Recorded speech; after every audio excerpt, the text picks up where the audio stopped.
and this is the fourth part of this question, and we have to solve here this fourth part. In the fourth part, it is 2028. अब यहाँ पर हमें इस 2028 के all prime factors को find out करना होगा, because यहाँ 2028 में हम देखेंगे कि इस नंबर को किस स्मॉलेस्ट होल नंबर से मल्टीप्लाई करें जिससे कि ये नंबर एक परफेक्ट स्क्वायर नंबर बन जाए. इसके लिए यहाँ पर फाइंड आउट करेंगे हम इसके ऑल प्राइम फैक्टर्स.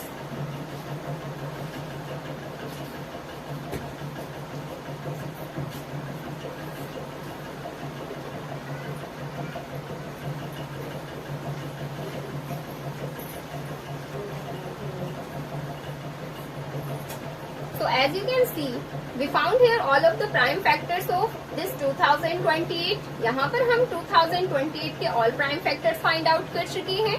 तो अब हमें यहाँ पर इन all prime factors को यहाँ पर line wise लिख लेना होगा. That is 2 into 2 into 3 into 13 into again 30. So these are all of the prime factors of this 2028.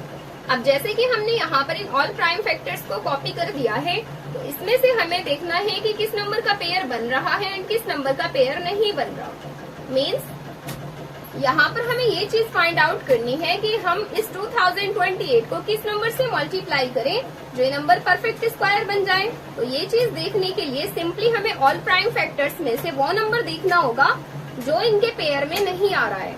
जैसे कि 2 का पेयर यहाँ पर बन गया, बट 3 का कोई पेयर यहाँ नहीं बना बिकॉज ये 3 एक सिंगल है, एंड 13 का पेयर भी यहाँ बन चुका है. तो जो यहाँ पर एक सिंगल नंबर है एंड जिसका पेयर नहीं बना है, उसी से अगर हम एक बार इसको मल्टीप्लाई कर दें तो यहाँ पर हमारा उस नंबर का भी पेयर बन जाएगा. जो नंबर यहाँ पर मल्टीप्लाई में मिसिंग है वही तो हमें आंसर में बताना है. तो that's mean it should be multiplied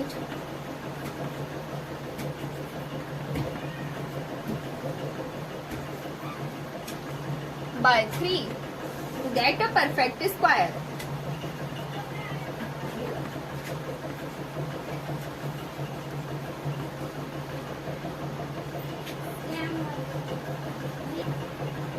and also हमें यहाँ पर ये भी शो ऑफ करना है कि इस 3 से मल्टीप्लाई करके इस नंबर को कितना बनेगा.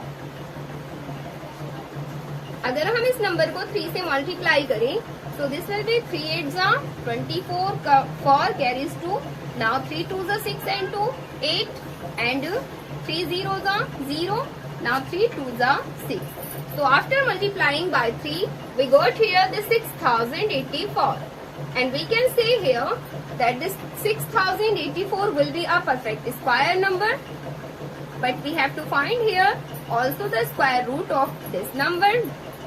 क्वेश्चन में हमसे बोला गया है कि जो नंबर हमें ऑब्टेन होगा मल्टीप्लाई करने के बाद उसका हमें स्क्वायर रूट भी फाइंड आउट करना है.